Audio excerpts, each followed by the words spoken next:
Under the vast dome of the ancient sky, the world once belonged to silence. Long before the noise of cities and the hum of restless machines, there was only the wind sighing through the stones of forgotten temples and the quiet rhythm of the earth breathing beneath it all. The night was not yet feared, nor was it lonely. It was sacred. It was alive. And when the sun slipped beneath the horizon, it was as though the world itself exhaled a slow, knowing breath that summoned something unseen. In those first hours of darkness, torches flared to life in courtyards of sandstone and marble. Shadows danced along the carved faces of forgotten gods. Priests and priestesses emerged from their chambers, their footsteps soft against the dust of centuries. The stars above seemed closer then, as if they leaned down to listen. For the ancients, night was not a time to rest. It was a time to remember, to connect, to open doors that daylight would never dare to touch. Why did they choose the dark? Why did so many of the world's oldest civilizations, Egypt, Sumer, Babylon, reserve their most sacred acts for the hours when the world slept? Perhaps they believed that the divine could not be seen in the glare of the sun, that truth itself preferred to walk in shadow. Or perhaps the darkness offered something deeper, a mirror, not for the eyes, but for the soul. Imagine standing at the edge of the Nile, thousands of years ago. The air is thick with heat, yet the night feels cool, almost alive. A procession moves silently through the palms, men and women carrying flickering oil lamps, their faces hidden behind veils of linen. They walk toward a temple that gleams faintly beneath the stars, its walls carved with prayers to gods who ruled the cycles of life and death. When they reach the threshold, the lamps are raised as one, and the chant begins a low hum that trembles through the stone and rises toward the heavens. No audience watched these rituals, no crowds gathered. They were not meant for the eyes of mortals. They were whispered to the unseen, to Osiris, to Isis, to the eternal breath that moved between the living and the dead. And as the flames flickered, the participants believed that they were not alone. That something watched from the dark, ancient and patient, waiting to be remembered. Far across the desert, beyond the reach of the Nile's silver ribbon, the cities of Mesopotamia glimmered like islands of firelight. There, too, the night was sacred. The ziggurats rose like stairways to the sky, and priests in white robes climbed them long after the sun had vanished. They carried bowls of incense and spoke to the stars as though they were old friends.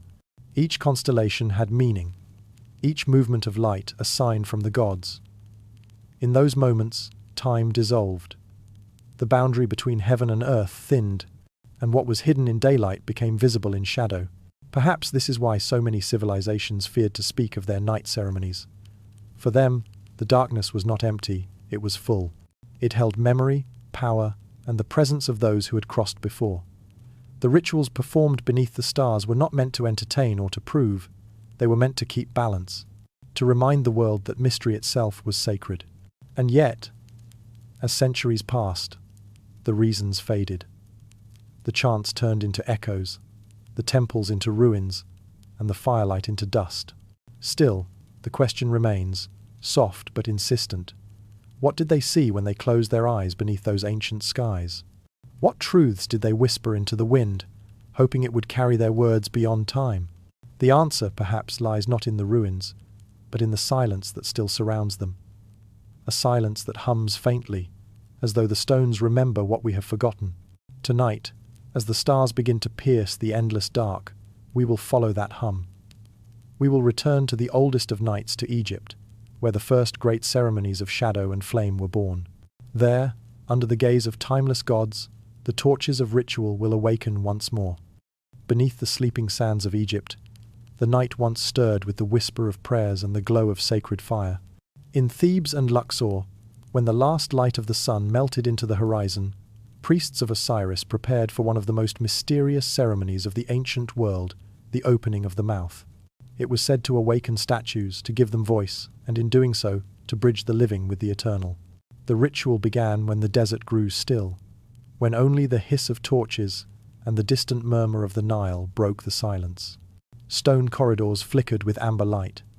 The air was heavy with frankincense, curling like thin threads of breath toward the carved faces of the gods. The statues stood motionless, serene, unblinking yet to the priests. They were not mere stone. They were vessels waiting to inhale the first breath of eternity.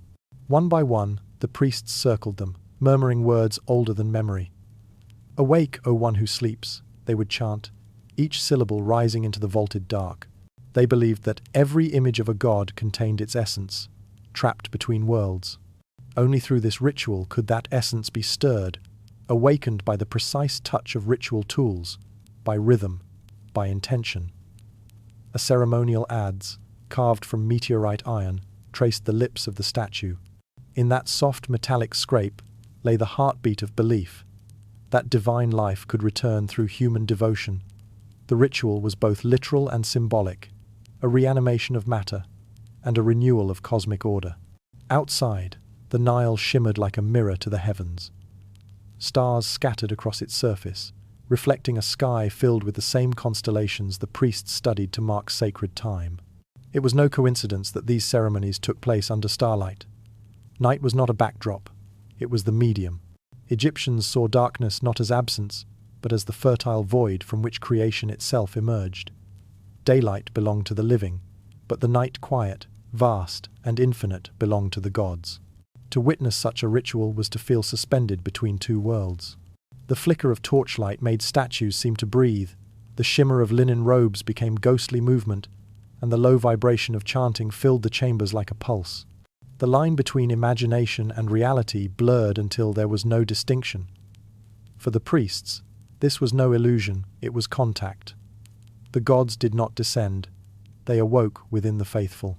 As the ceremony reached its height, one priest stepped forward to breathe gently upon the statue's face, a symbolic act of giving life.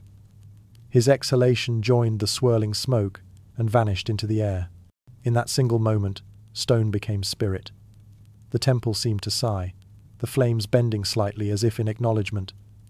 And when the final prayer ended, the silence that followed was not empty. It was full alive with unseen presence. These rituals were not meant for spectacle. No audience would ever witness them. They existed in secrecy, their power believed to wither when exposed to profane eyes. Each gesture, each uttered name, was a conversation across the veil, a reminder that divinity was not distant but near, waiting to be invoked. It's easy to think of such moments as superstition, relics of an age when humanity mistook shadow for spirit. Yet, perhaps it was the opposite. Perhaps they understood something we have forgotten, that the night itself is a kind of temple, a living space where meaning deepens and boundaries dissolve. When the first light of dawn touched the horizon, the priests would extinguish their torches. The air, still fragrant with incense, carried the faint echo of the final chant. They would leave the temple quietly, their faces calm, as though they had returned from a place no words could describe. Behind them, the statues stood in stillness, awakened, watching, eternal. And as the sun rose over the river, life resumed. The fishermen called across the water, the markets filled, and the rituals of the night slipped back into secrecy. Yet the belief remained. In the darkness, the gods still breathed. From these sacred halls, the story of the night's power unfolds. And with it, the lingering question, why did humanity find the divine only when the world was asleep? The answer may lie deeper within Egypt's midnight rites, in the mysteries that sought not light, but what lies hidden within its absence. For the Egyptians, death was not an ending, it was a voyage, and like all journeys, it began at night. When the body of a pharaoh or a commoner was carried into the chamber of silence, the priests did not mourn, they prepared. They believed the soul stood at the threshold between two realms, one visible, one unseen, waiting for the guidance that only ritual could provide. In the cool air of tombs carved deep into cliffs, torches burned low, their light painting gold upon walls covered in hieroglyphs. These were not mere decorations. Each line, each symbol, was a map, a spell to lead the departed through the corridors of the underworld. The Book of the Dead was not read aloud for the living. It was whispered to the departed, words meant to echo through eternity. The rituals that guided this passage were always performed under darkness. Night, to the Egyptians, mirrored the world beyond, vast, uncertain, yet filled with stars. The soul, they believed, would travel like the sun itself, descending into the underworld each dusk, only to rise again reborn. The priests did not fear the dark. They embraced it as the womb of resurrection. As the chants began, The sound was soft and steady, a rhythm older than speech. They spoke of the Duat, the shadowy realm where spirits confronted their truth. They invoked Ra, who sailed the river of stars through the underworld, battling the serpent of chaos before emerging renewed each dawn. The ceremony was both cosmic and intimate, a reflection of the eternal cycle written not only in the sky, but in every human life. The torches flickered, as if responding to unseen movement. In the imagination of those gathered, the dead stirred, rising to follow the path of light laid before them. Each flame represented a stage of the soul's ascent, each extinguished torch a gate passed through. The air thickened with myrrh and mystery, the boundary between life and death dissolving like sand in the tide. Yet, for all its solemnity, there was comfort in these rituals. They told the living that darkness was not the enemy, it was a companion. To die was not to vanish, but to travel through shadow toward light. The Egyptians saw existence as an eternal balance, the seen and the unseen, the day and the night, forever entwined. And perhaps this is why their monuments still breathe even in ruin. The pyramids, the tombs, the temples, they were not built merely to honor the dead, but to teach the living. Every stone, every carving whispered the same truth, that what disappears in daylight may yet live on in shadow. Centuries later, the wind still moves through these corridors of time. It carries faint echoes, a name repeated, a prayer unanswered. The night seems to remember the rhythm of those chants, as though the air itself refuses to forget. For listeners now, it is almost impossible not to wonder, if death is a passage, what lies on the other side of that ancient door? In the quiet of midnight, under the same stars that once watched over Thebes, perhaps the answer remains not in fear, but in trust.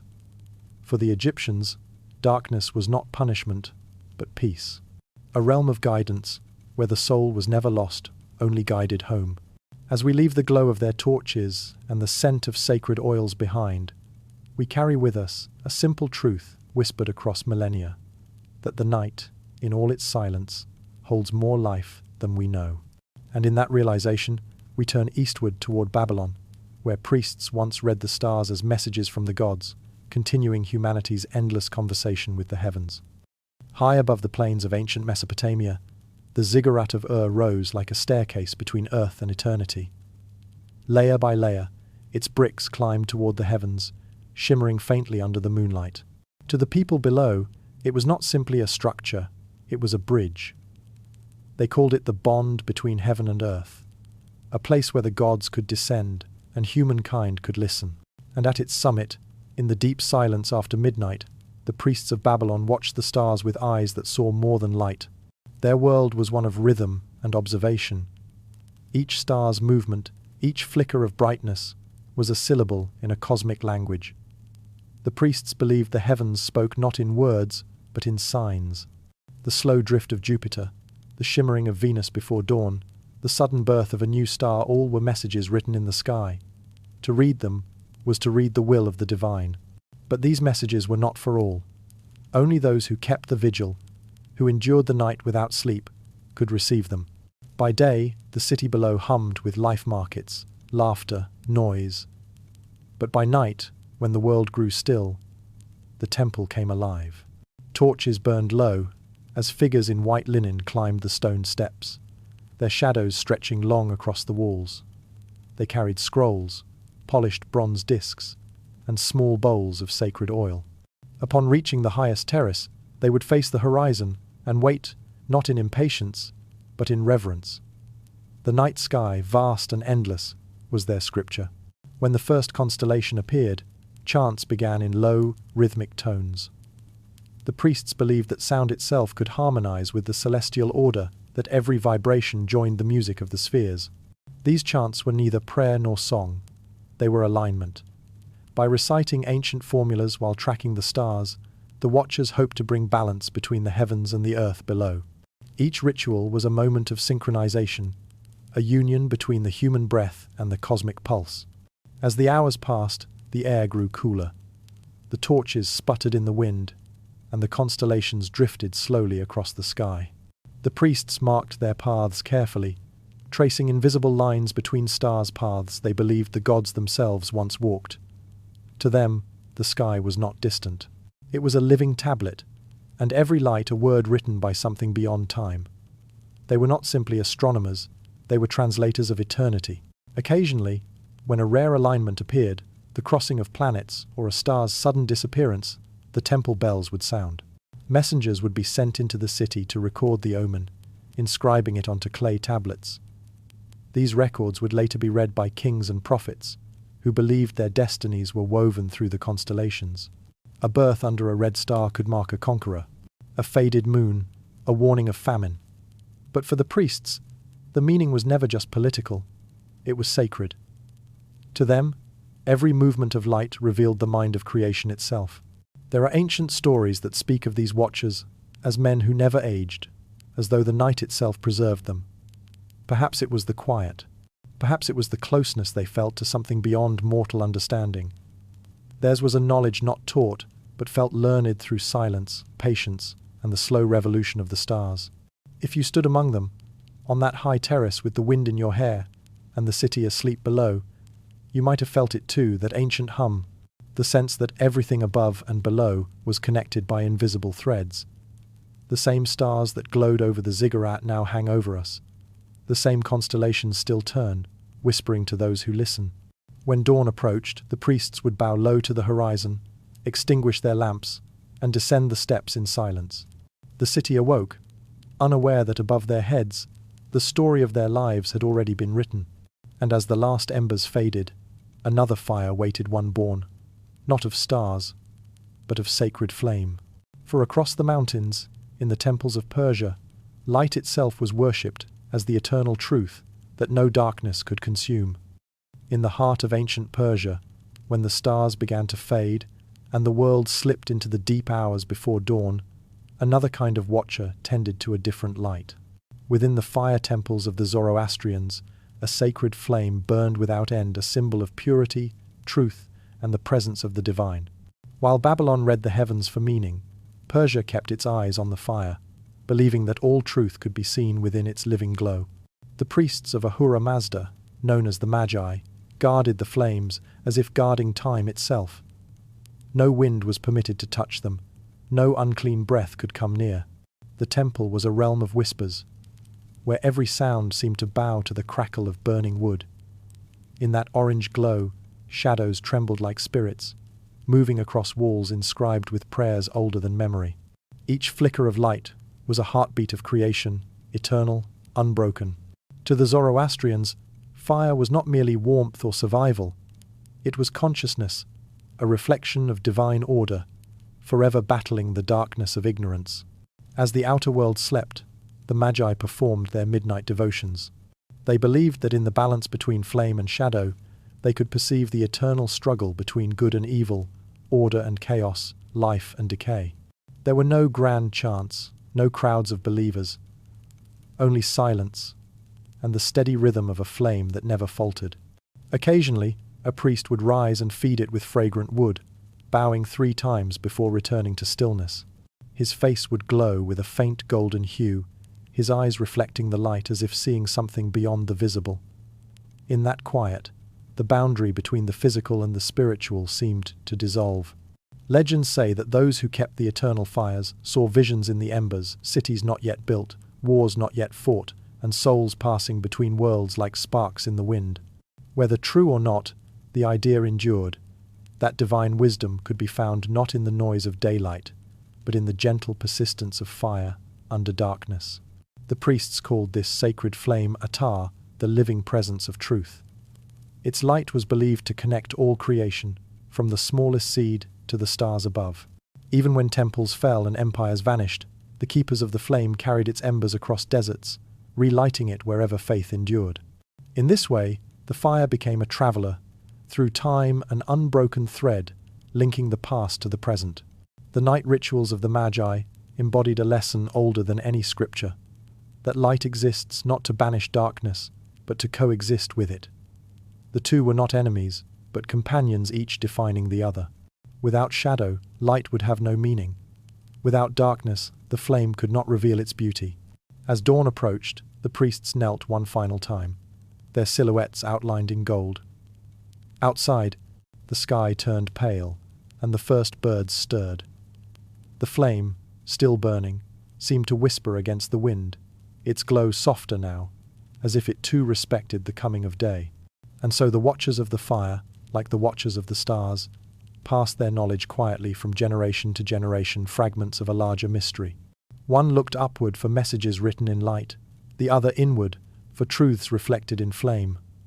Both sought the same thing, a bridge between the visible and the eternal.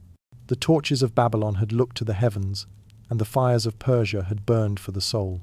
Together, they formed a chain of light across the ancient world, a reminder that even in the deepest night, humanity never stopped searching. And from that search, the world would soon turn west, toward a land of myth and initiation, where Greece would cradle the next great mystery, the promise of immortality whispered in the dark. In the fertile valley of Eleusis, not far from the sea, a sacred procession once wound its way beneath a rising moon. The path was ancient, older than the temples that lined it, older perhaps than Greece itself. For 9 days, pilgrims walked from Athens to this hallowed ground, carrying nothing but faith and the desire to see what no mortal words could describe. They came from every corner of the known world, peasants and philosophers, slaves and kings, all equal before the gate of the mysteries. By daylight, Eleusis seemed ordinary. Olive groves, soft hills, the scent of earth and salt from the nearby shore. But at night, when the torches were lit and the gates of the telesterion opened, it became something else entirely. Within those stone walls, the known world dissolved. Silence ruled, a silence so complete that even the sea seemed to hold its breath. And there, in the flickering glow of firelight, the mysteries began. No one who took part ever spoke of what they witnessed. It was forbidden not by law, but by something deeper. To speak of the mysteries was to break their power. Yet fragments remain, scattered through ancient whispers. They tell of symbols, of sacred drink, of a moment when darkness turned to light. The initiate, led blindfolded through the shadows, confronted visions that mirrored death itself, only to be reborn into revelation.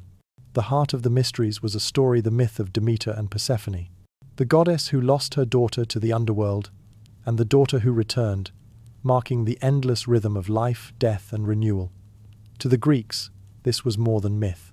It was the pattern of existence, written into every seed that fell into the soil, every moon that waned and grew bright again. The rites of Eleusis made that pattern visible, a living drama enacted in the stillness of night.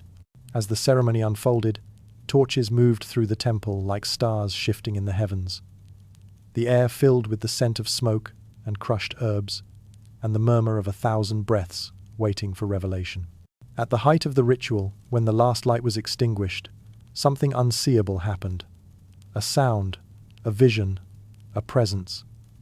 Those who experienced it emerged changed. Many said they no longer feared death, for they had seen beyond it. They entered the darkness as mortals, and emerged whispering secrets no one could ever repeat. Perhaps the true secret was not what they saw, but what they felt, the sense that death and life were not opposites, but mirrors reflecting one another. The mysteries did not promise immortality in the body, but a kind of awakening, the understanding that what we call the end is simply another beginning. When the torches were finally raised again, their flames revealed faces marked by tears and wonder. The night had stripped away identity and pride, leaving only quiet recognition that all things, divine and human alike, were bound by the same eternal return. The initiates left Eleusis in silence, carrying within them a peace no philosophy could teach. And as they walked back toward Athens, dawn broke over the distant hills, pale light spilling across the land like the memory of another world. The mysteries endured for nearly 2,000 years, surviving wars, empires, and disbelief. But even the sacred must one day fade. When Rome conquered Greece, the torches of Eleusis were dimmed, yet their flame was not extinguished.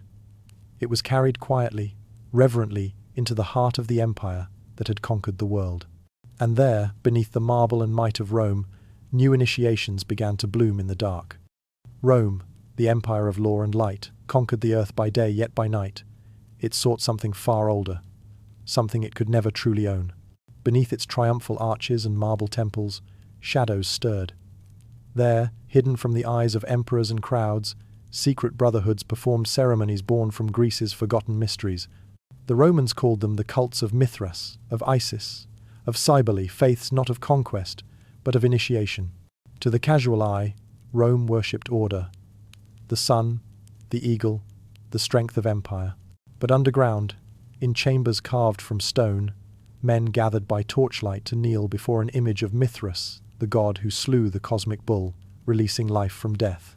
The walls were painted with stars and constellations, the ceiling curved like the night sky. It was said that every ritual mirrored the journey of the soul through the cosmos. These were not temples of grandeur, but of intimacy. Each initiate descended through 7 gates, each symbolizing a planet, a trial, a transformation. The air was thick with smoke and whispered oaths. Oil lamps cast trembling halos across the stone, their light more alive than the marble gods above. The flicker of those lamps was the same light once carried in Eleusis, now transformed, adapted, yet still breathing the same sacred rhythm: descent, death, rebirth. For Rome, these night ceremonies were paradoxes both revered and feared. The empire prided itself on discipline, yet its soldiers filled the ranks of the Mithraic cults. Perhaps they sought in these shadows what conquest could not provide: meaning, the promise that even in blood and ruin, the soul could rise renewed. There were whispers that emperors themselves took part, veiled and unacknowledged, descending into the earth to confront the symbols of mortality. To be reborn was not a metaphor. It was an act of devotion, of surrender. The man who emerged from the chamber was not the same as the one who entered.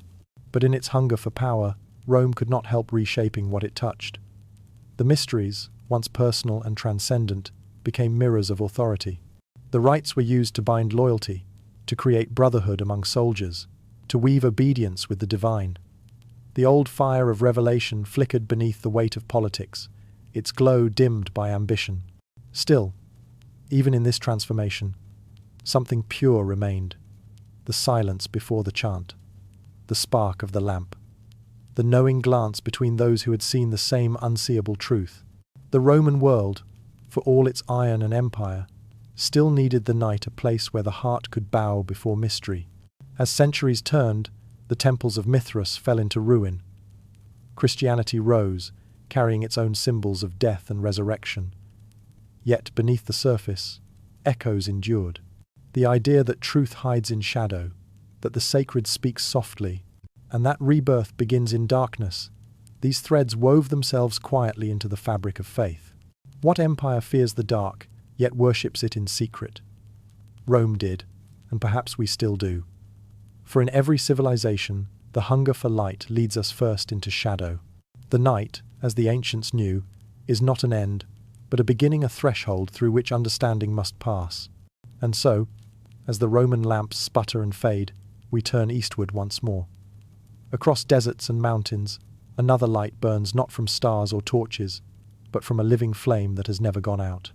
In the temples of the Far East, beneath a softer sky, the silence of night glows with a different kind of truth. When the moon rose over ancient China, it was not merely light, it was presence. The emperors of the Middle Kingdom watched its ascent in silence, their eyes reflecting the same pale glow that rippled across rivers and rooftops.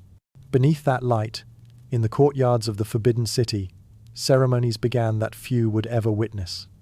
The air shimmered with incense, silk banners stirred softly in the midnight breeze. It was said that under the full moon, the emperor was not ruler of men, but guardian of balance between heaven and earth, shadow and flame, silence and sound. The rituals of the moon were among the oldest in China's long memory. Before the dynasties, before the walls of the capital, farmers looked to the night sky for rhythm and renewal. They believed the moon was a mirror of the soul, waxing and waning as all life must. When it grew bright, they offered rice and wine to the sky, whispering wishes for harmony. When it vanished, they lit lanterns to guide it back. This balance of loss and return lay at the heart of Taoist thought, that everything flows, that even darkness holds the seed of light. In the imperial court, the ceremonies took on a deeper stillness. At the peak of autumn, when the air turned cool and the moon shone fullest, the emperor would ascend to the altar of heaven. Surrounded by attendants who dared not breathe too loudly, he would kneel before a bronze mirror, the moon reflected in its surface. In that reflection, two images met: the face of the ruler and the face of the eternal. The bow he offered was not to heaven, but to his own reflection within it. The gesture was simple, but profound, a reminder that the order of the cosmos begins within the heart. Taoist priests stood nearby, their robes moving like ripples in still water. They recited verses of balance about wind and mountain, light and void.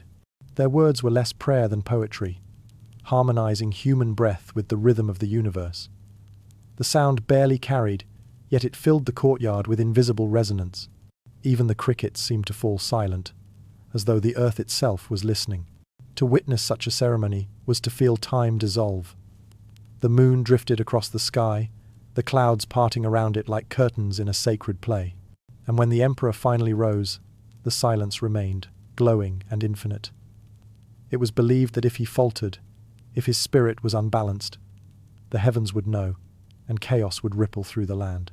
But if his heart aligned with the Tao, the empire would flourish, its people sleeping peacefully under the same soft light. Centuries passed, but the moon's quiet dominion never faded. Even when dynasties fell, the people kept their own rites. Families gathered in courtyards, lighting incense, and watching the moon with cups of tea held close. Children recited poems about reunion. Elders closed their eyes and remembered those long gone. The night became not a time of fear, but of returning, of remembering the balance between life's brightness and its necessary shadows. The moonlight of China was never harsh. It was gentle, reflective, unhurried.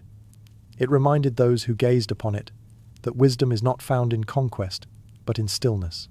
And though the emperors are gone, their moon remains rising and falling in the same quiet rhythm, unchanged by the noise of centuries. When the last incense coil burned low and the moon dipped behind the mountains, another island awaited its reflection.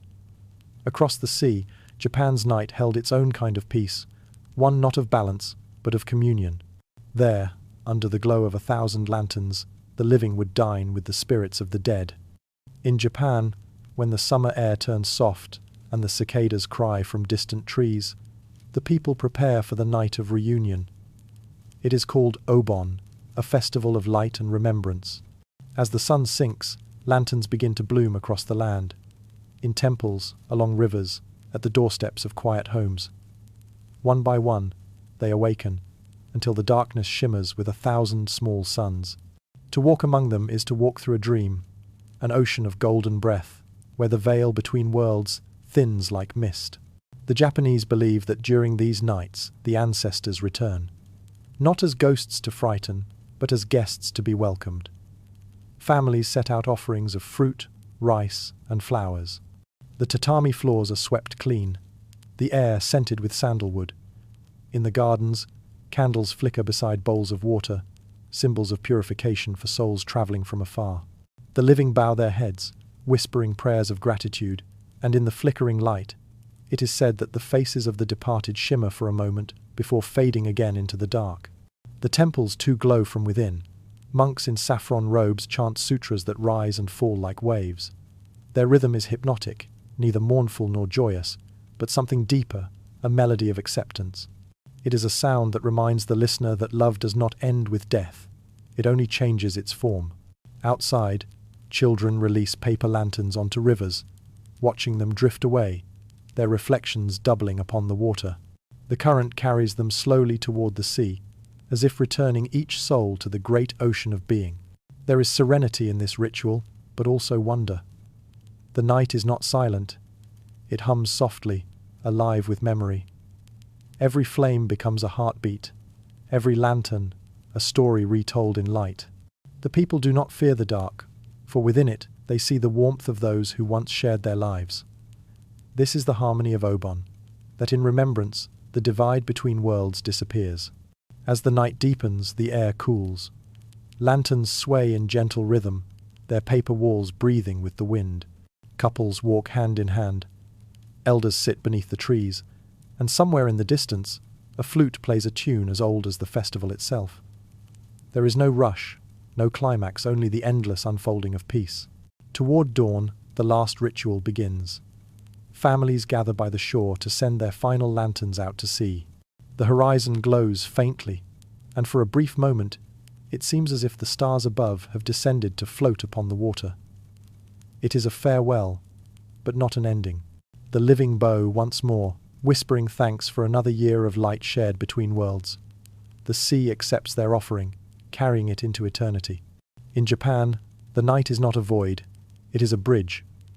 A place where gratitude and memory coexist, where death is not darkness, but illumination. When the final lantern fades into the horizon, the people return home in silence, knowing the light will return again next year. And so, from the quiet balance of China to the gentle communion of Japan, the East teaches us that night can be peace, not absence. But beyond these serene ceremonies, the world was changing. In the distant West, darkness took on a different meaning, no longer sacred, but fearful. As ages turned, rituals became battles for survival, and faith became a shield against the unseen. The torchlight of harmony would soon flicker in the winds of a harsher time. In the hollow silence of medieval Europe, when even the forests seemed to sleep, a different kind of life began to stir behind stone walls. The monasteries, scattered across cold hills and valleys, were worlds unto themselves, built not for comfort, but for devotion. Their corridors smelled of wax and damp stone. Their ceilings echoed with distant drips of water. And when the hour before dawn arrived, the hour when the body longs most for rest, the monks awoke to the sound of a single, resonant bell. The sound was not loud, but it travelled far. It cut through fog, through frost, through dreams. Each tone marked the beginning of matins, the midnight office. One by one, figures emerged from their narrow cells, robes brushing the floor, candles trembling in their hands. Bare feet touched the chill of the flagstones, and breath steamed in the cold. They did not speak. Words belonged to the day. The night was for listening to the silence between the notes, to the presence that lingered unseen. In the great abbeys of Cluny and Chartres, hundreds of voices rose together under vaulted arches. The chant began low and slow, a single line of sound unfolding like mist. There was no rhythm, no beat, only flow. The human voice, stripped of self, became something else entirely. The monks believed that each tone lifted the soul closer to heaven. They sang not to be heard, but to dissolve, to let the I vanish into the endless. In those hours, fatigue and devotion became indistinguishable. The repetition of prayer was both burden and release. It tested the body, but freed the mind, blurring the boundary between endurance and enlightenment. Many monks described moments when the sound itself seemed to vanish, when only stillness remained, vast and full. That silence was their true prayer, the moment when thought surrendered and faith became experience. The monastery at night was a world of its own geometry. The light of candles carved out brief sanctuaries in the dark, and the echo of footsteps seemed to bend through endless corridors. Outside, wind pressed against the walls like a whispering tide. Inside, the chants wove through stone and shadow, timeless and steady as breath. The monks' Latin phrases Gloria, in excelsis Deo, Kyrie eleison drifted upward, merging with the faint stars beyond the windows. For those who heard them from afar, shepherds on the hills, travellers on the road, the sound of midnight prayer was both haunting and comforting. It was said that the voices of monks kept the darkness from swallowing the world entirely. As long as someone prayed, even in the loneliest hours, order would hold. But not all prayers were the same. Some abbeys sang in strict harmony, others in free rhythm, like rivers changing course. Some chants invoked angels, others lamented sin. Yet all shared one truth. The night, for the monks, was not a time to fear, but to surrender. To stay awake in darkness was to face the self stripped bare, to meet silence without fleeing it. In endless darkness, voices rose not to be heard, but to dissolve. The line could have been written by any of them. In the end, that was their purpose, to dissolve, to become part of a rhythm that needed no name, and though centuries have passed, their sound still seems to linger faint echoes inside ruined cloisters, the hum of memory vibrating through the stones. When the final bell rang and dawn bled into the horizon, the monks would extinguish their candles. The first light touched their faces like forgiveness.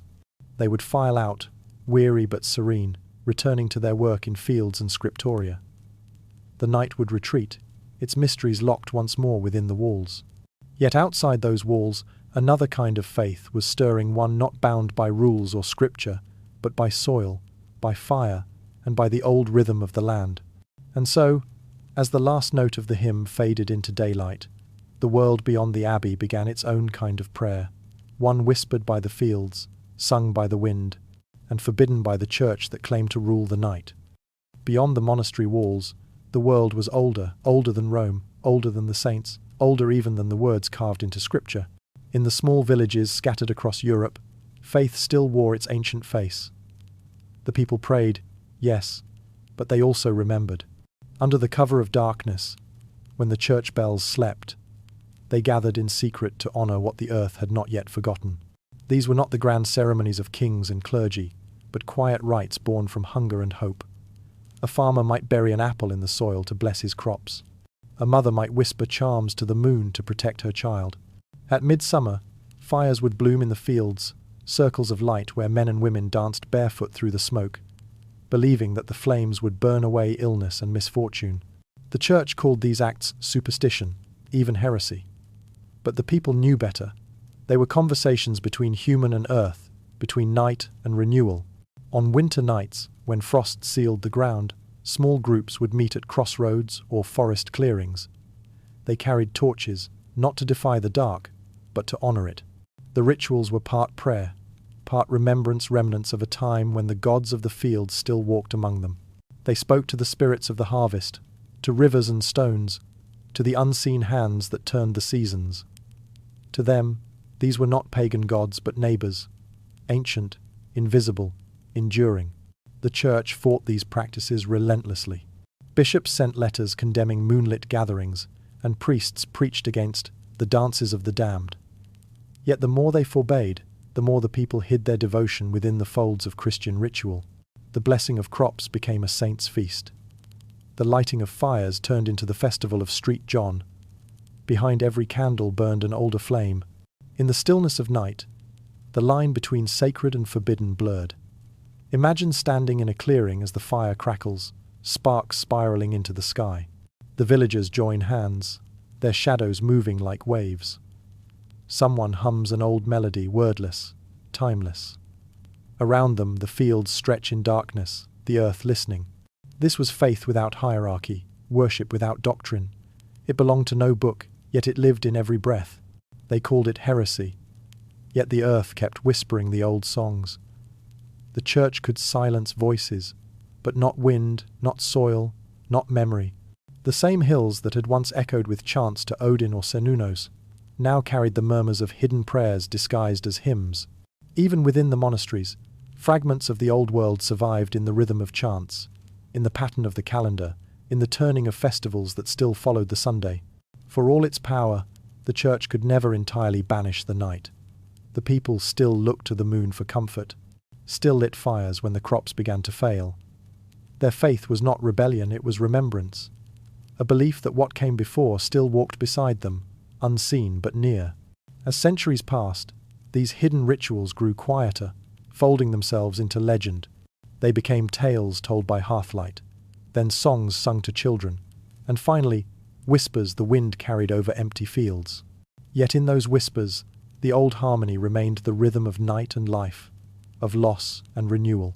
And while monks prayed within their cloisters, believing themselves the keepers of divine truth, the peasants outside were keeping something just as eternal, the bond between humanity and the earth that sustains it. Two faiths, divided by dogma, yet joined by the same need to find meaning in the dark. As we move forward in time, these echoes of defiance and devotion grow stronger. What began as secret dances in the fields will soon take new form in the rituals of hidden brotherhoods, oaths whispered in candlelight, and the rise of orders that would both fear and guard the knowledge the church sought to destroy. The night of the peasants would soon become the night of the secret orders, and the old songs would echo in stone once more. In the cold heart of medieval Europe, when kings slept and cities lay still, a different kind of brotherhood gathered in the dark. Deep within fortress chapels and candlelit crypts, the Knights Templar performed rituals that blurred the line between faith and silence. They were warrior monk soldiers who prayed before they fought, who built cathedrals by day and whispered oaths by night. Theirs was a devotion bound not only to God, but to secrecy itself. Imagine the chamber. Stone walls damp with age, a single cross carved into the floor, the air heavy with wax and incense. At the center, a circle of knights kneeling, white mantles glowing faintly in the flicker of flame. No banners, no swords, no noise. Only breath, steady and synchronized, as the Grand Master raised a single candle, its light trembling like a living thing. The initiate stood before him, head bowed, hands trembling not from fear but from awe. The oath began in Latin, each word slow and deliberate, a vow of poverty, chastity, and obedience, but also of silence. For the Templars guarded more than treasure. They guarded knowledge fragments of something older than crusades, older even than the church that sanctified them. They had walked the sands of Jerusalem, delved beneath the ruins of the Temple Mount, and returned changed. To outsiders, they were warriors. To themselves, they were keepers of a secret light. In silence, they swore an oath the world still fears to speak aloud. Some said it was a vow to protect the bloodline of Christ. Others believed it was allegiance to wisdom forbidden by the church, a truth too radiant for daylight. The real secret may have been simpler, that enlightenment could be found not through conquest, but through discipline, sacrifice, and surrender to the unseen. As the ceremony continued, the initiate would be blindfolded, then led around the circle 3 times, a ritual echoing ancient initiations from Egypt and Greece. When the blindfold was removed, he would behold the symbol of the Templars, 2 knights sharing 1 horse. A reminder that humility, not pride, was the true armor of faith. He would drink from a chalice, kneel before the cross, and feel a sword touch his shoulder. But the real moment of initiation came in silence, when the candle flame flickered and every breath in the chamber stilled, as if some invisible presence was being acknowledged. For the Templars, night was not concealment, it was clarity. The darkness stripped away illusion, leaving only the essence of what was real. They believed that true faith could not be shouted, only lived quietly, steadfastly, even unto death. And death, when it came, was no defeat. To die in service was to awaken in light. Yet, as their power grew, so did suspicion. The same silence that had once been sacred became dangerous in the eyes of kings. Rumors spread of secret idols, of forbidden rites performed at midnight. When the order was finally condemned, the world burned them as heretics, yet even in the flames. The Templars spoke no word. Their silence outlived their accusers. Centuries later, that silence still echoes in the symbols carved into cathedrals, in the legends of hidden relics, in the idea that wisdom must be protected, not proclaimed. The Templars vanished, but their shadow endured, reappearing in new forms, brotherhoods that sought not to rule the world, but to understand it. As the last candle guttered in the stone chapel, another light began to flicker elsewhere, gentler, more elusive. From the ashes of the warrior, monks would rise a different kind of seeker. Philosophers cloaked, not in armor, but in contemplation.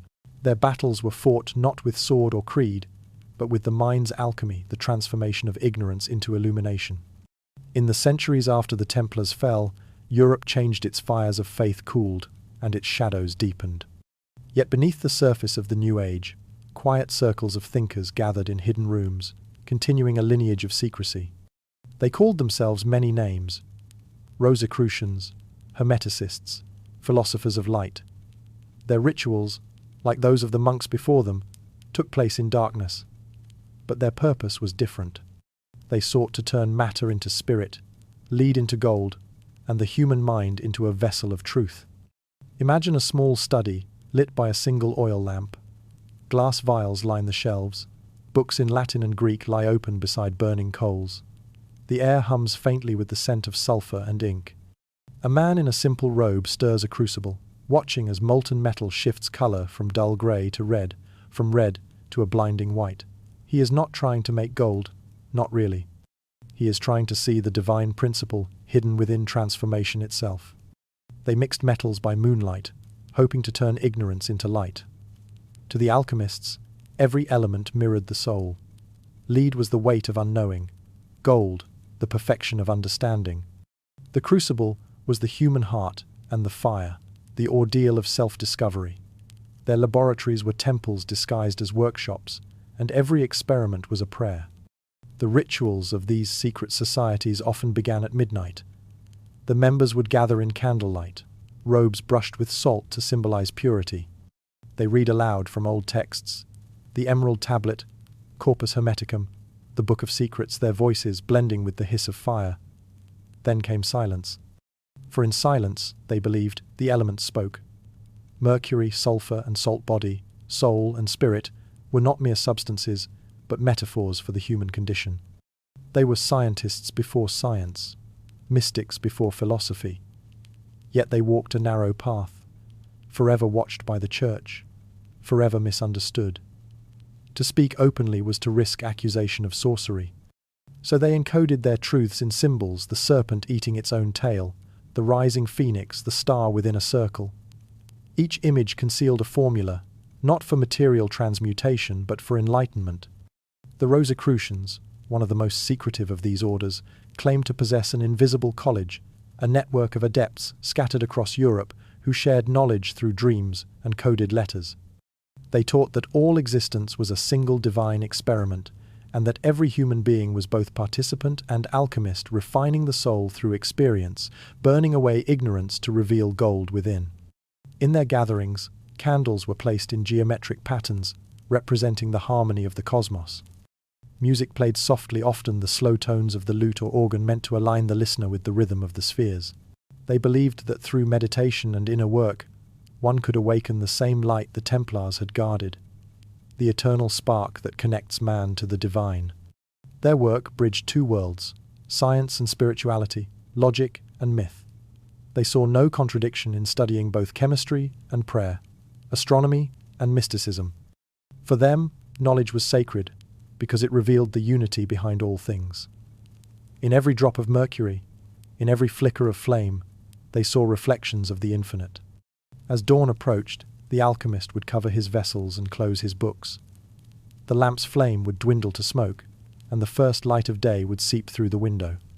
The experiment was never finished, only paused. The work, both chemical and spiritual, was meant to continue through lifetimes. These hidden philosophers left behind no monuments, no armies, no names carved in stone, yet their ideas seeded revolutions of thought, from the birth of modern science to the quiet persistence of esoteric wisdom. The fire they tended in secret still burns, unseen but undying, in every act of curiosity and every search for truth. And as their candles fade, the journey turns east once more, to lands where the pursuit of transformation was not hidden in shadow, but celebrated in sunlight. In India, the union of body, breath, and cosmos had long been seen as the truest form of alchemy, where enlightenment was not a discovery, but a remembering. Before temples rose in stone and sanctuaries took shape in marble, the first altar was the human breath.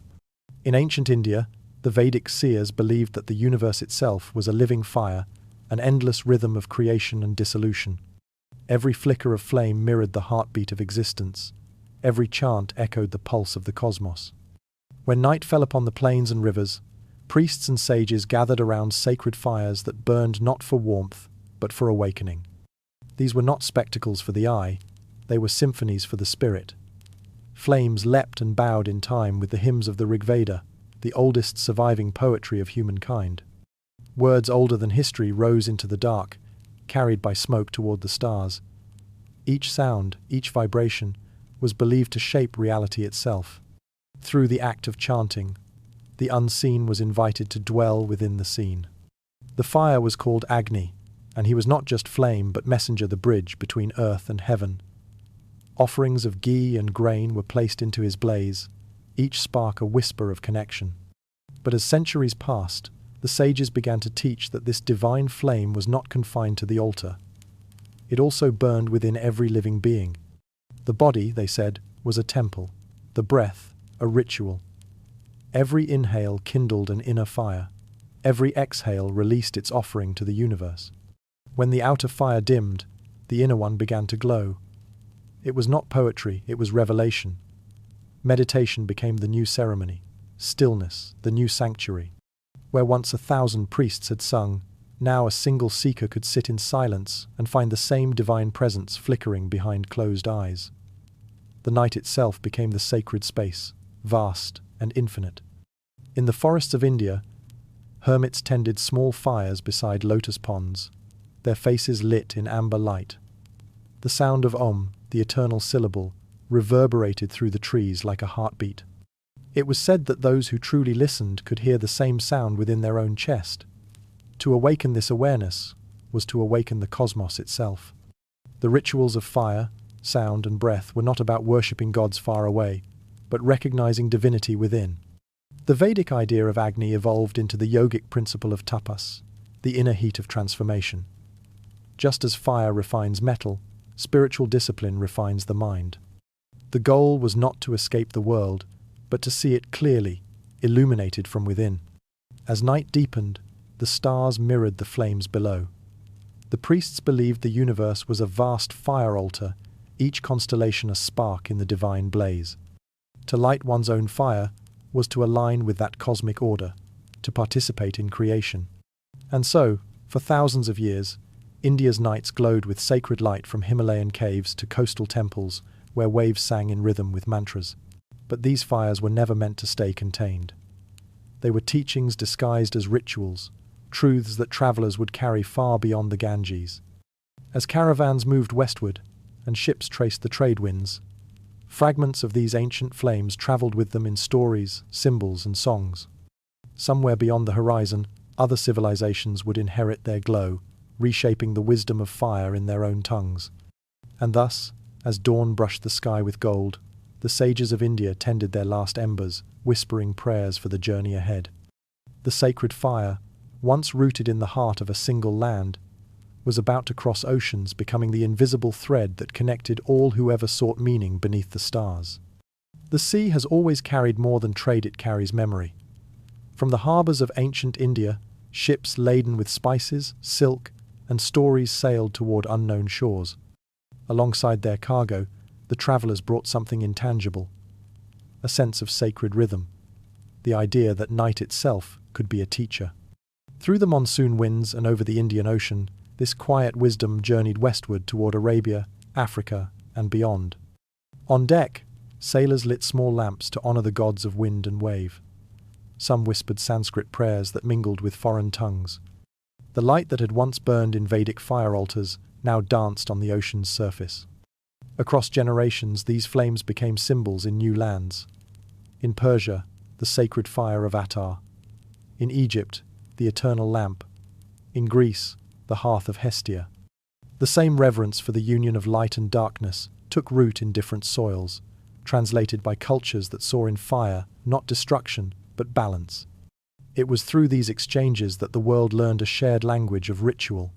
From the incense of the East to the oil lamps of the Mediterranean, from the midnight chants of monks to the torchlit festivals of Africa, the pattern repeated flame, silence, offering, renewal. Each civilization, gazing up at the same stars, saw a reflection of its own gods looking back. Caravans crossing deserts carried not only gold and grain, but sacred ideas. In the oases of Arabia, travelers recited hymns that mirrored Vedic chants.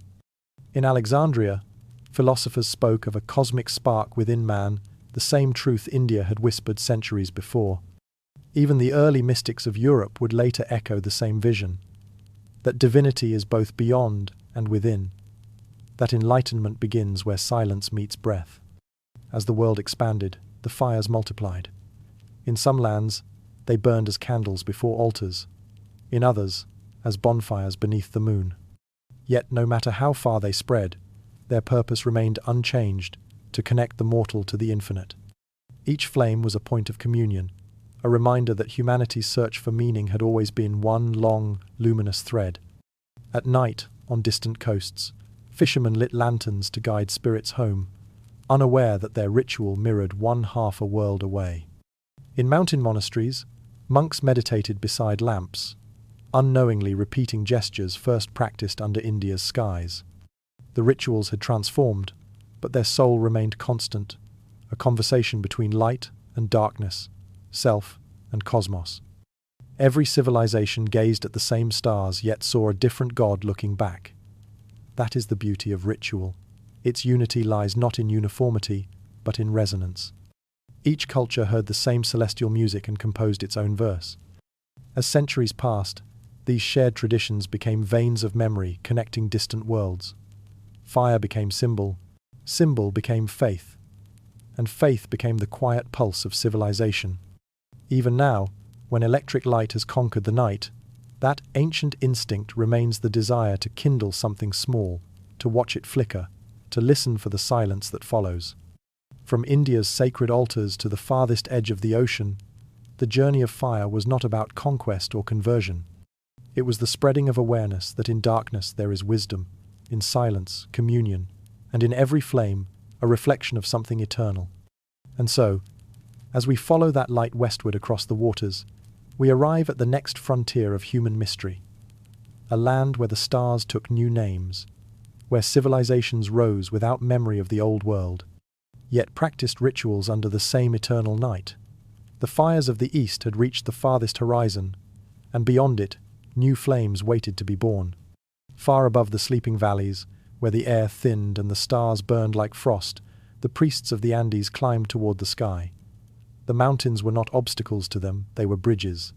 In those high places, closer to the heavens than to the earth, the Incas and the civilizations before them built sanctuaries of stone that defied the elements.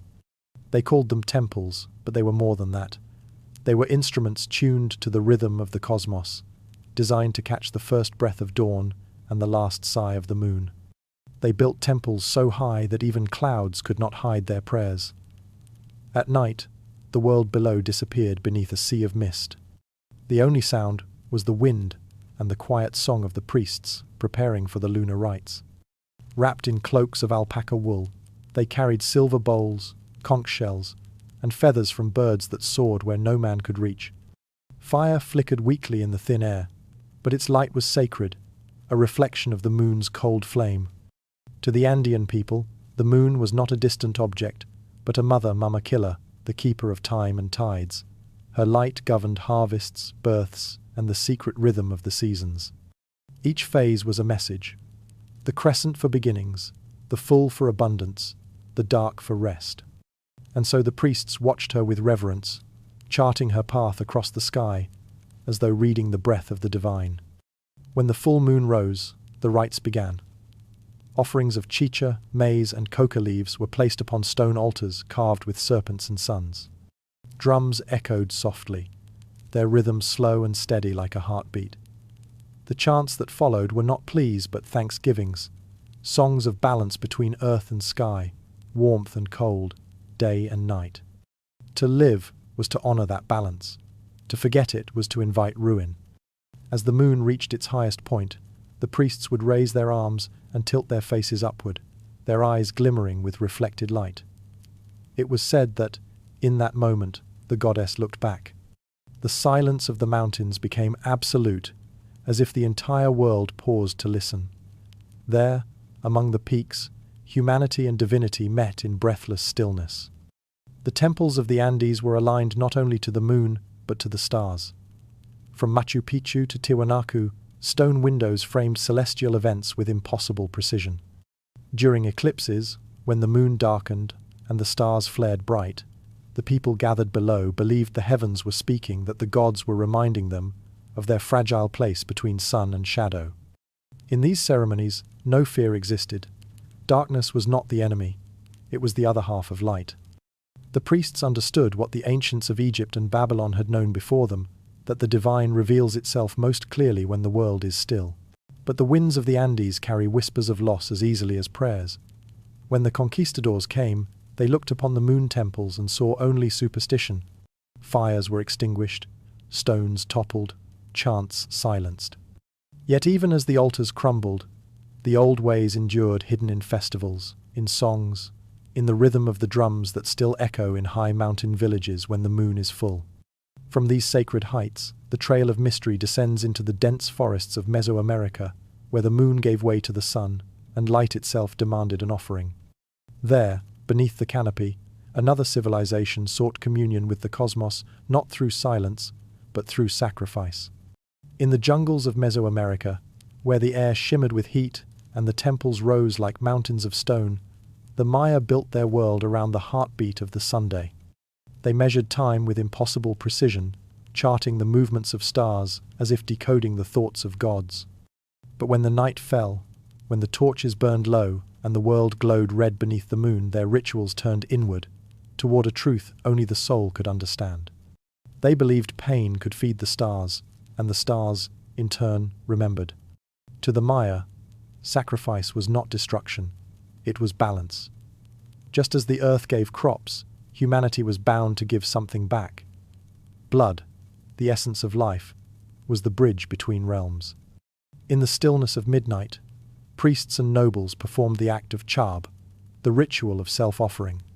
A thorn drawn across the skin, a drop of blood falling onto bark or cloth, then burned so the smoke might rise to the heavens.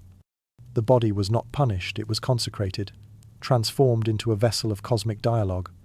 The temples themselves were aligned to celestial events, their stairways casting shadows like sundials in reverse. During eclipses, when the sun and moon embraced, the Maya gathered in hushed awe. They believed the gods were renewing their vows and that humanity must do the same. The firelight would flicker across carvings of serpents, jaguars, and divine kings, symbols of both creation and dissolution. In that dance of shadow and flame, they saw not terror, but continuity, life feeding life, light reborn from darkness. The rituals were often accompanied by chanting that echoed through the stone plazas. The tones rose and fell like waves, hypnotic and unending. Drums pulsed like the earth's own heartbeat, and incense filled the air with a sweetness that clung to the senses. Those who participated described visions of serpents made of fire, of ancestors walking among the stars, of the universe itself unfolding and folding again. To outsiders, these visions were myth. To the Maya, they were memory. In the heart of every ceremony burned a single truth. Nothing ends, only changes form. The blood that nourished the gods returned as rain. The rain fed the crops sustained the people, and the people in turn gave their devotion back to the divine. It was an endless cycle, one the Maya observed with mathematical and spiritual precision.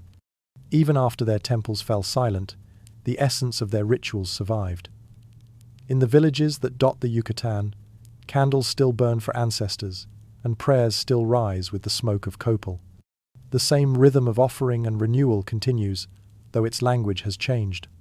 Their ceremonies, like those of Egypt, Babylon, and India, sought the same harmony, the restoration of balance between the mortal and the eternal.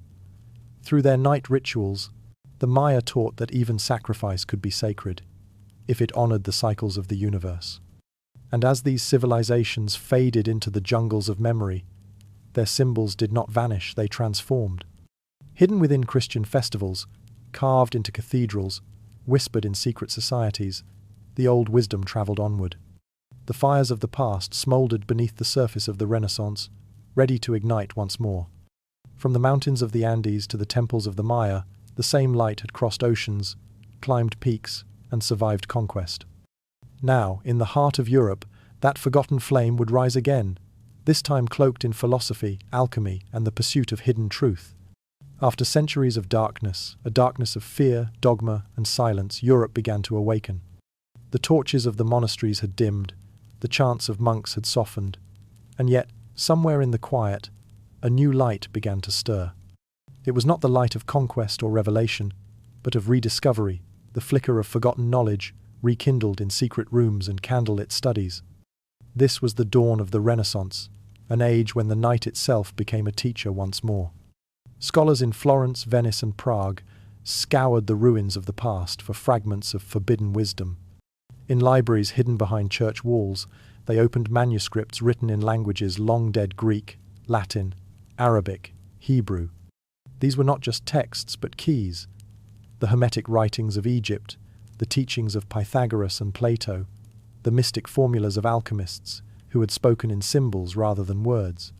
The world they uncovered was one in which night had never been evil, only profound. Artists, too, began to listen. In the glow of oil lamps, they painted light, not as mere illumination, but as revelation. Caravaggio's shadows breathed like living spirits. Leonardo da Vinci's faces emerged from dusk as if born from mystery itself. The darkness they once feared became the muse of every masterpiece. Light no longer stood against shadow, it was born from it. In that balance, art found its soul. The thinkers of this age believed that the divine could be discovered through observation, not obedience.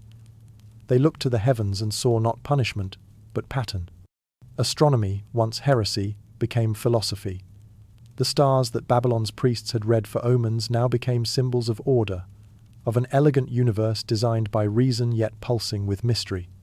Copernicus, Galileo, and Kepler each gazed into the night sky and found not chaos, but a kind of music written in motion. Yet even as knowledge spread, its seekers often worked in secrecy. Many were members of private societies groups that gathered after sunset to discuss the nature of existence, the harmony of opposites, the hidden relationship between spirit and matter. In their dim chambers, surrounded by symbols and geometries, they practiced what they called the art of remembering, recalling what humanity had once known before forgetting it beneath centuries of fear. To them, the Renaissance was not a beginning, but a return, a rekindling of the world's ancient flame. Painters brushed halos around their subjects not as decoration, but as metaphors for the inner light of awareness. Architects designed cathedrals aligned with celestial events, reviving the geometry of Egypt and Greece. Even poets, in their verses, wove echoes of the old rites: descent, transformation, illumination. The night, once banished by the church, became sacred again, not as a place of shadows, but of revelation. It was in the quiet after sunset, when the city slept and the air stilled, that ideas came like whispers. The great minds of the age understood that truth often hides from noise. The Renaissance was a rebirth of listening, and as they painted and studied and dreamed, one thought united them all, that the mysteries of the universe could not be owned, only glimpsed. Light and dark, reason and wonder, faith and curiosity, these were no longer enemies but reflections of each other.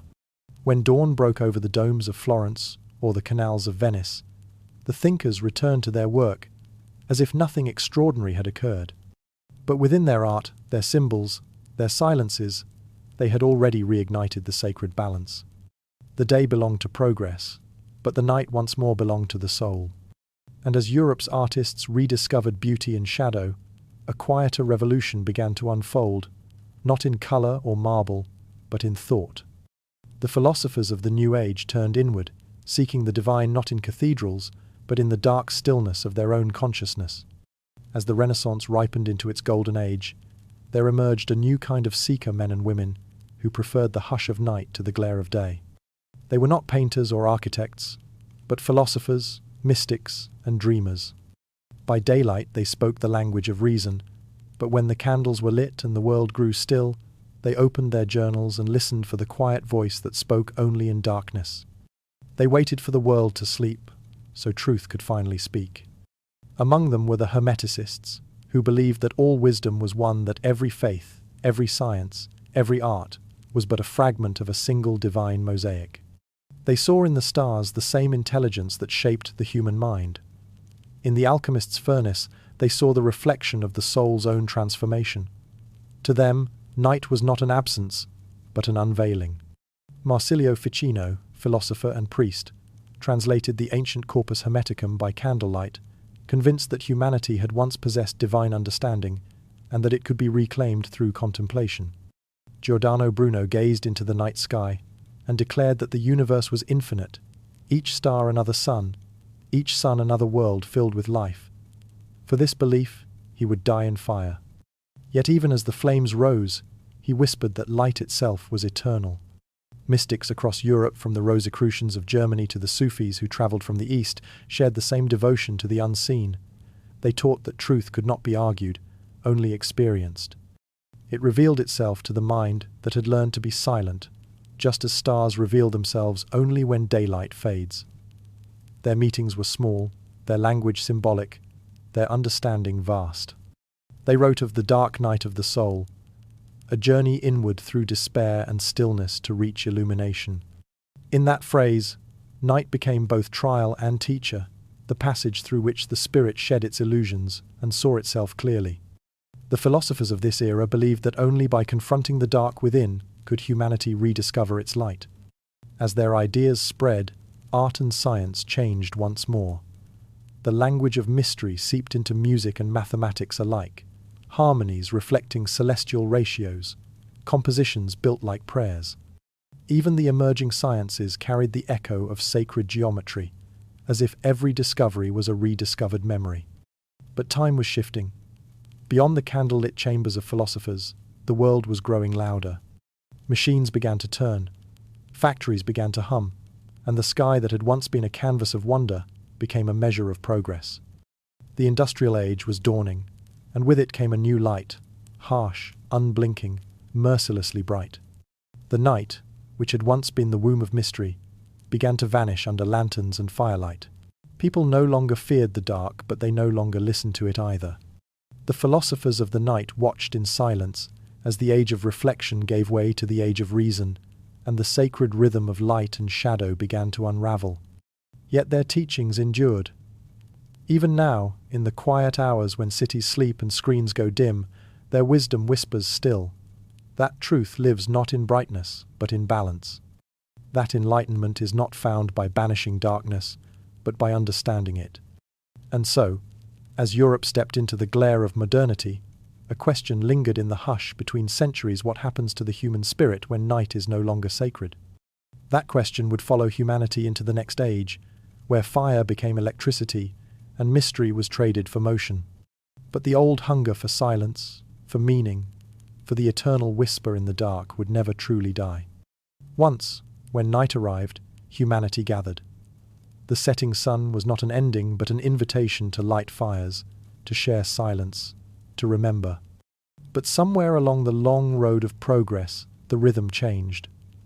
The torches were replaced by street lamps, the hymns by hums of machinery, and the sacred pauses of darkness by the constant glow of screens. When we lit the world with endless light, we lost something the dark once gave. The night that once belonged to gods, to mystery, to communion, became merely hours between work and dawn. Cities spread their brilliance across the sky until even the stars began to fade. Where once the Milky Way had been a river of dreams, now there was only a pale haze. Humanity conquered darkness, but in doing so, it silenced a teacher older than civilization itself. The rituals that once bound us to time and to each other fell away. The solstice fires, the moonlit vigils, the slow, meditative songs, all replaced by schedules, noise, and speed. No one waited for the moon to rise before beginning their prayers. No one listened for silence to speak. The world became bright, restless, and unsleeping. The loss was not sudden, but it was deep. In ancient times, rituals were how humanity remembered its place in the great design, the shared recognition that life moved in cycles, not straight lines. In the industrial age, that rhythm was broken. The seasons became calendar pages, the night became irrelevant. The sacred and the mundane were divided, and most forgot that they had ever been one. Still, beneath the noise, the memory lingered. It whispered in the quiet moments in the hush before a song begins, in the rare stillness of power outages when the stars return, in the instinct to gather around candles during storms. We pretend to have outgrown ritual, yet even now we seek its comfort in disguised forms in festivals, concerts, meditation apps, the gentle repetition of daily routines. Modernity gave us light without limit, yet left us longing for mystery. It gave us knowledge, but little wisdom. We can illuminate the night sky with satellites, yet few remember how to look up and wonder. Perhaps that is the cost of constant brightness, the inability to see beyond it. And so, as the hum of cities continues, the old question stirs again in quiet hearts. What have we lost by forgetting how to stand in darkness together? That question, fragile and luminous, leads us towards something ancient, returning a remembrance not of fear, but of peace. For though the age of ritual may have faded, the hunger for it still lives, waiting to awaken in the silence we have tried so hard to fill. Yet even in this restless age of light, something in us remembers. It stirs in the late hours when the world grows quiet, when city lights blur against the sky and the noise begins to fade. Beneath the pulse of technology, a gentler rhythm continues the heartbeat of those who still look toward the night with wonder. Perhaps the night never left us. We just forgot how to listen. Every generation finds its way back to darkness in some form. We call it stargazing, meditation, camping, or simply silence. But it is the same instinct that once guided priests to the temples of Egypt and monks to their cloisters. In the glow of our devices, we search for stillness.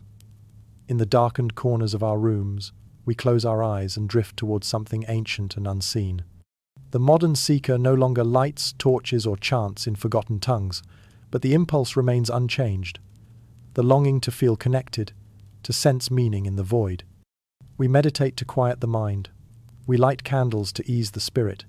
We listen to stories gentle, mysterious, and slow to fall asleep. It is ritual disguised as relaxation, ceremony reborn in solitude.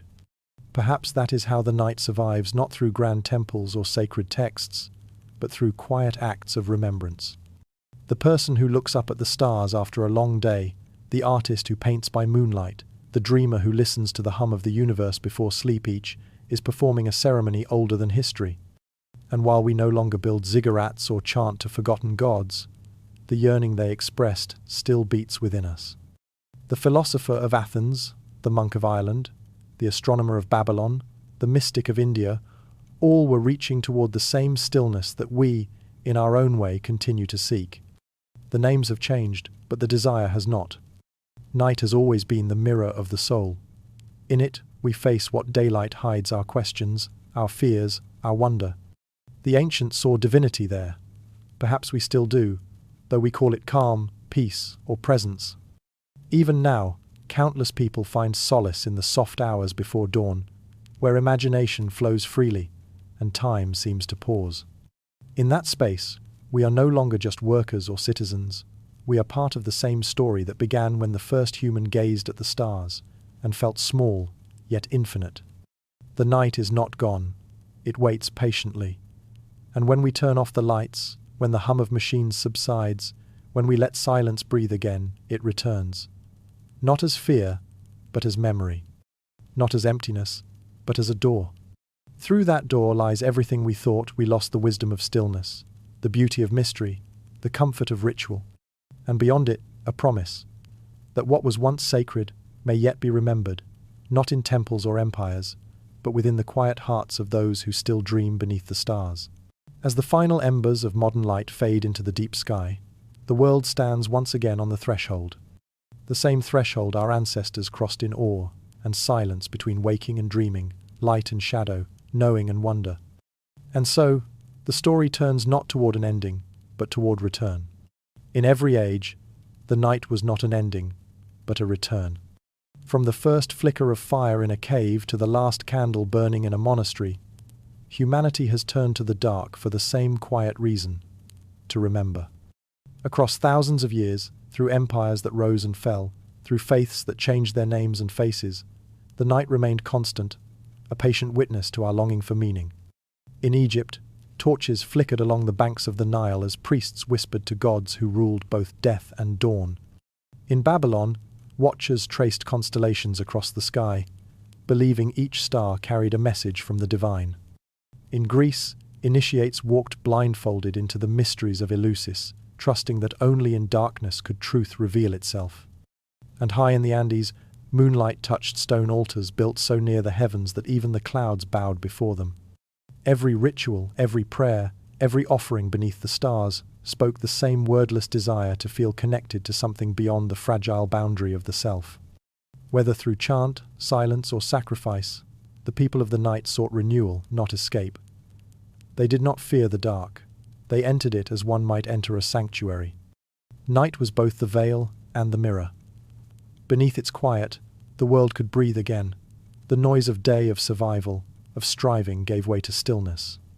It was in that stillness that civilizations remembered who they were and who they hoped to become. To face the night was to face eternity itself, clothed in shadow. Even as centuries drifted apart, the same pulse beat beneath the surface of time. The monks who rose to sing in cold abbeys echoed the same rhythm as the shamans who danced beneath the moon.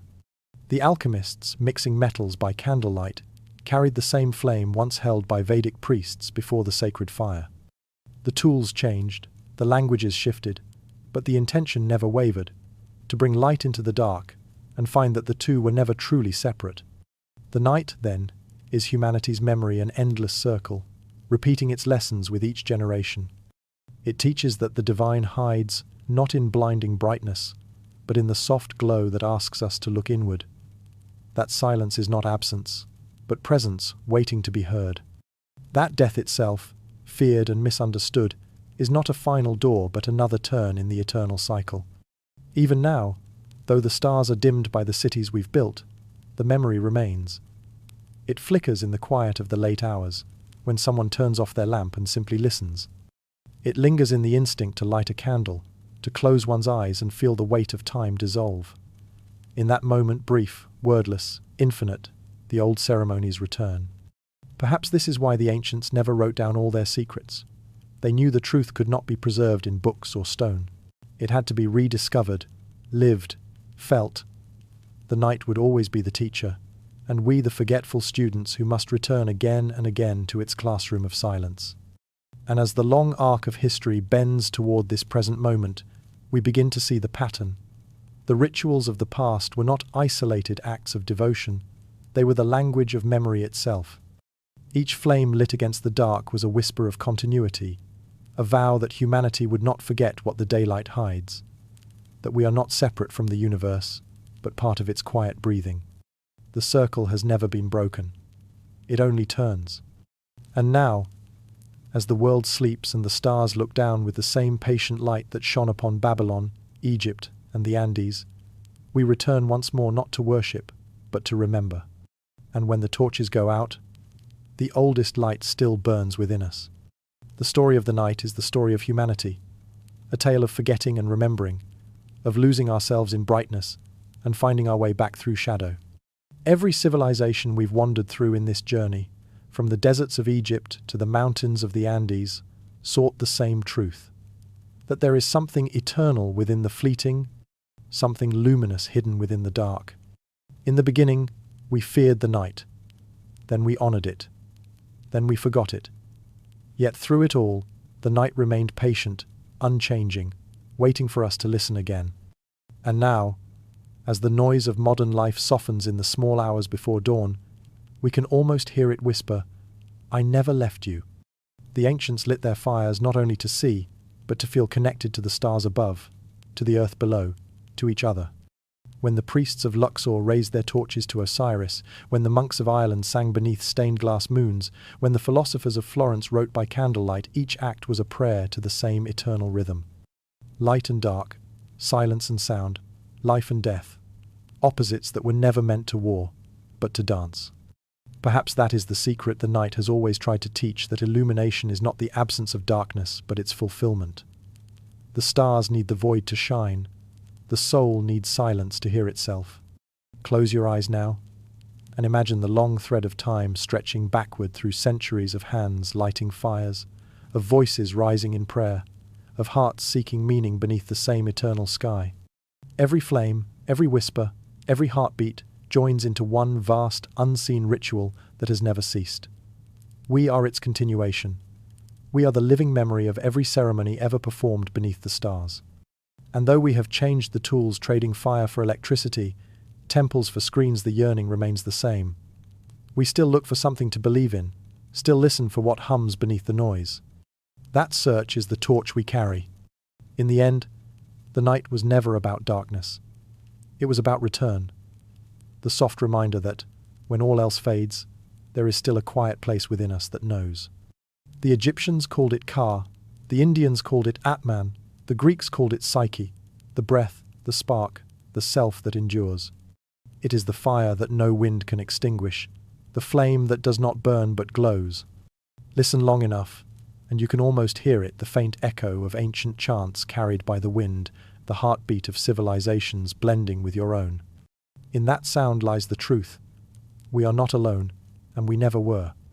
The night continues, just as it always has, vast, forgiving, infinite, and as you drift into it, you carry with you the light of every age, every dreamer, every forgotten prayer.